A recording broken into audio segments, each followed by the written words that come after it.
بسم اللہ الرحمن الرحیم۔ خوش آمدید سبھی دوستوں کو انفو ایڈ عابد چینل میں۔ دوستو، نینوا کا عروج والا شہر طویل عرصے سے اللہ کے پیغام کو بھول چکا تھا اور بت پرستی اور گناہوں سے بھرا شہر بن گیا تھا۔ اللہ تعالیٰ نے فیصلہ کیا کہ ان کے درمیان پیدا ہونے والی ایک شخص حضرت یونس کو ایک رسول بنا کر بھیجیں تاکہ وہ اپنے راستے یعنی روشنی کے راستے کی طرف رہنمائی کریں۔ حضرت یونس اپنی رب کی خواہش کو پورا کرنے کے لیے فوراً نکلے اور اپنی قوم کو اللہ کی طرف رجوع کرنے اور بت پرستی سے بچنے کی دعوت دی، لیکن نینوا کے لوگوں نے یونس کو رد کر دیا، جس طرح بہت سے قوموں نے ان سے پہلے کے نبیوں اور رسولوں کو رد کیا تھا۔ یونس کو حوصلہ نہیں ملا، وہ انہیں اللہ کی عبادت کی طرف بلاتا رہا اور انہیں اللہ کی خوفناک غضب کی یاد دلاتا رہا جو عاد، سمود اور قوم نوح پر نازل ہوا تھا، لیکن انہوں نے اس بات کو رد کر دیا اور کہا، ہم اور ہمارے باپ دادا کئی برسوں سے ان معبودوں کی پرستش کرتے رہے ہیں اور ہمیں کوئی نقصان نہیں پہنچا۔ حضرت یونس ان کی مدد کرنا چاہتے تھے اور ثابت قدم رہے۔ انہوں نے اپنی قوم سے ہمت نہیں ہاری۔ ان کے لا علمی اور سخت الفاظ کے باوجود آپ انہیں اللہ کے عذاب سے ڈراتے رہے، لیکن وہ لوگ ہنسے اور یونس کو بتایا کہ وہ اس کی خالی دھمکیوں سے ذرا بھی خوفزدہ نہیں ہیں۔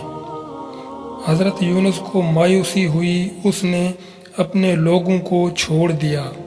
اللہ کی اجازت کے بغیر اس نے نینوا شہر کو اس امید پر چھوڑنے کا فیصلہ کیا کہ کہیں دور کوئی ایسی جماعت مل جائے جو اسے قبول کرے اور اسلام میں داخل ہو جائے۔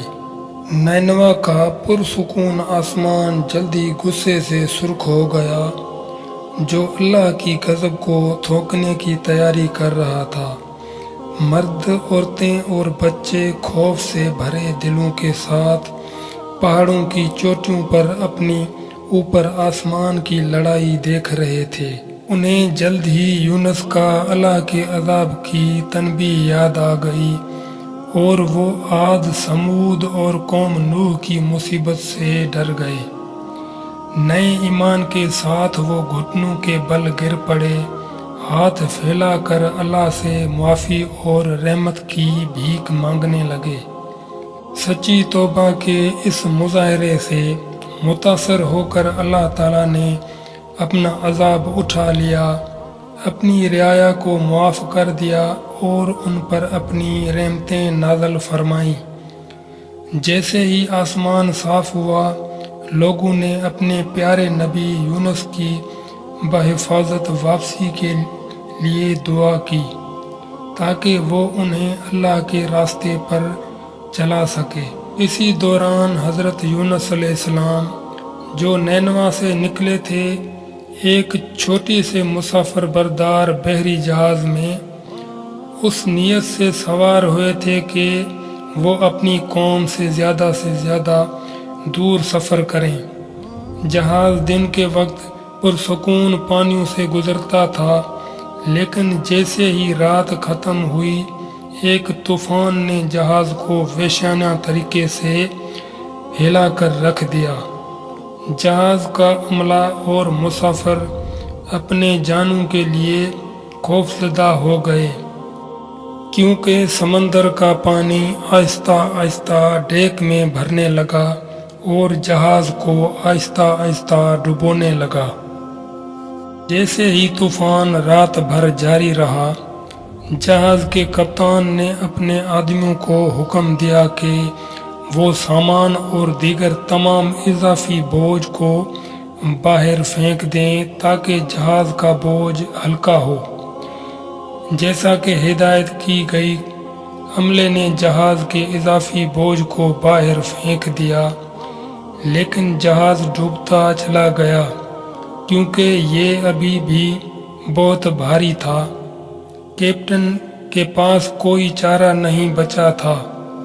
اگر وہ اپنے عملے اور مسافروں کی جان بچانا چاہتا تو اسے ایک آدمی کی جان قربان کرنی پڑتی، جیسا کہ اس زمانے میں مردوں میں ایک عام رواج تھا۔ کپتان نے قرعہ اندازی کرنے کا فیصلہ کیا تاکہ قربانی کے لیے مسافر کا انتخاب کیا جائے۔ قرعہ اندازی ہوئی اور حضرت یونس کے نام کا انتخاب ہوا۔ وہ لوگ جانتے تھے کہ یونس ایک جوان، نیک، ایماندار اور بابرکت آدمی تھا، اس لیے انہوں نے اسے نکالنے سے انکار کر دیا اور دوبارہ قرعہ اندازی ڈالنے پر رضامند ہو گئے۔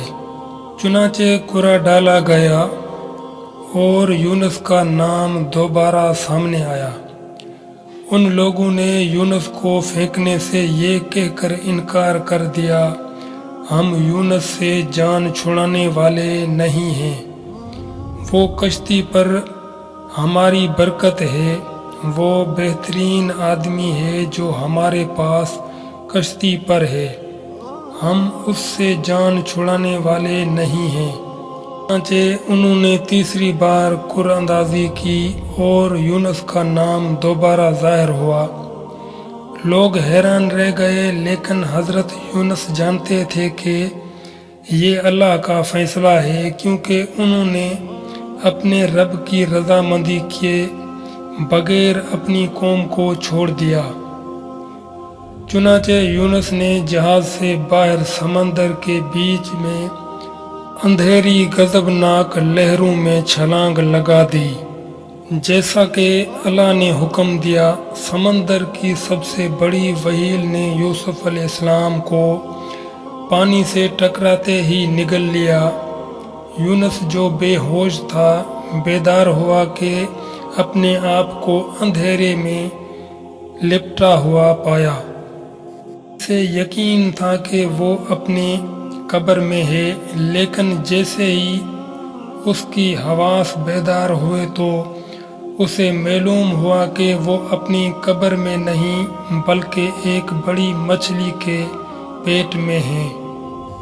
وہیل کے پیٹ کی گہرائی میں حضرت یونس علیہ السلام نے اللہ کو سجدہ کیا اور کہا، اے اللہ، میں تجھے اسی جگہ سجدہ کر رہا ہوں جہاں اس سے پہلے کسی نے تجھے سجدہ نہیں کیا۔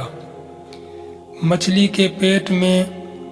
اس کے بعد اس نے اللہ کو پکارتے ہوئے کہا، میرے سوا کوئی عبادت کا حقدار نہیں، تسبیح ہو آپ، بے شک میں ظالموں میں سے ہو گیا ہوں۔